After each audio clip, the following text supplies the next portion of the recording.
Okay, I know we're running a little behind, so this strap on your seatbelts. We're going to try to go through this in a reasonably short amount of time. So we've spoken a lot about, and Jamai also introduced, we've talked a lot about assessing our citizen science projects, tools to understand and maybe improve the impact of citizen science projects, to understand where. To share the screen too. Oops, okay.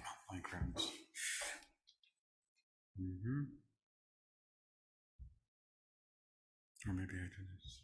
Okay. Okay. Jamai, can you see the screen? Yes, okay.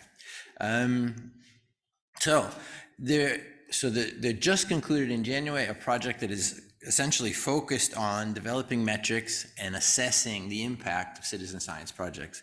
And these tools are all online, they're all open, so we can use them. Okay, I went down. Wait. There we go. It did it. I don't know what I did, but it did it. And they look at 5 different impact areas. So society, environment, governance, science, and economy. And the objective here was to develop a tool that all citizen science projects could use to evaluate, understand where they're strong, understand where they're weak, and look and find recommendations on how to improve their impact in these different areas. And it was built following a very similar approach that we're going to use: a literature review, a study of what's available out there, what projects have focused on impact, what are the methods that are used to understand impact of citizen science, because it's not a really straightforward approach. Trying to develop then a series of questions, which are a lot of questions if you really want to understand what the impact are, and then put that together on an online platform that is easy to use. And so this online platform is mixed tools. The benefits of this are to help citizen science projects that are usually focused on one small or one area of impact, to help them expand to all kinds of impacts. And to make standardization, again, something we've been saying a lot in these last 2 days, standardize this kind of information across all citizen science projects. It also gives support through the program to understand where you can get literature on this, where these questions came from, where the metrics came from, and then how to improve your project based on what's available out there. And it also allows for some comparison between projects. So as we're looking at projects that are focused on freshwater or focused on marine, what are similar projects and where are they strong and where are they weak, and where can we take examples from other projects to apply them to ours, for example. It's based on giving outputs that are focused on what are the impacts based on a series of questions in different aspects of society, governance, economy, and environment. And the objective of this is not to say that my project's better than your project, is to say my project is really strong in, let's say, the societal part, but it's not very strong in the governance part. So where are the examples that I can use to understand, to improve the governance aspect, the governance impacts of my projects?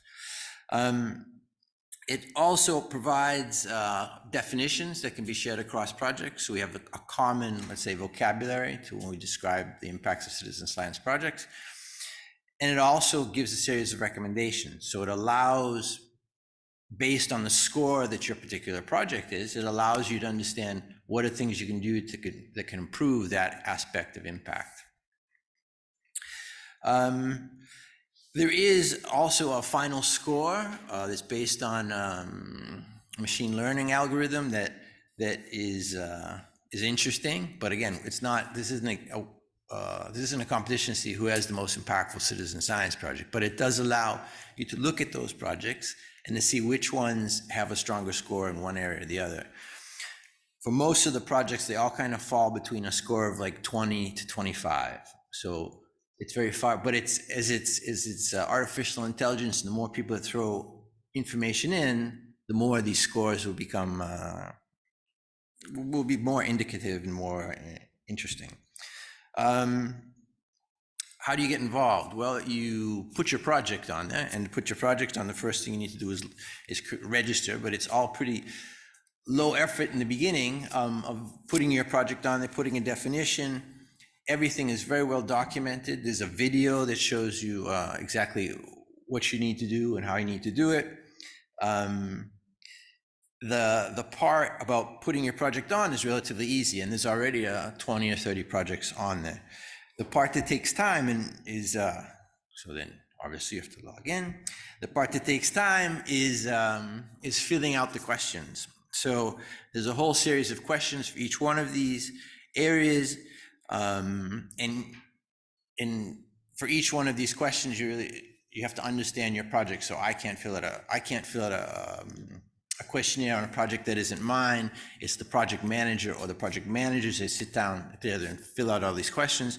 Some questions you may not be able to answer. That's fine. It's based on having the majority of the questions answered in each sector. And you can put your pictures and all kinds of things. Let's get to the questions part. Okay, so each section has a series of questions, and as you fill these out, and I was going to try to log on to show you what some of these questions are, but I do have some examples here. So this will take about 2 or 3 hours, closer to 3 hours, to fill out all the questions required of the project.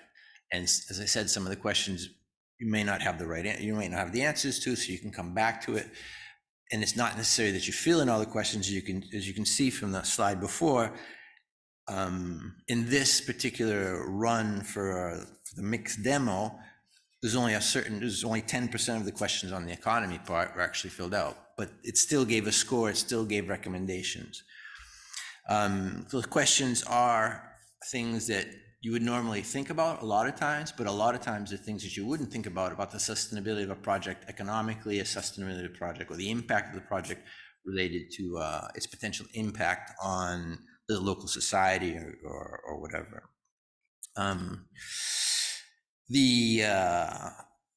Each question has the literature that was used behind that question, and then after you respond, some questions will give you some feedback. So what I'm suggesting is within OTTERS, there should be an opportunity for us to bring lots of new projects in there. And then when we're getting to the assessment part, to use the mixed tools to understand what are the assessment criteria, what are the assessment background, and what are the impacts that these projects have, and where are they weak and where are they strong.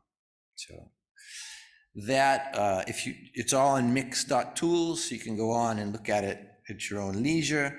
There's lots of interesting projects there. A good example of some of them that we can be linking to and using within OTTERS.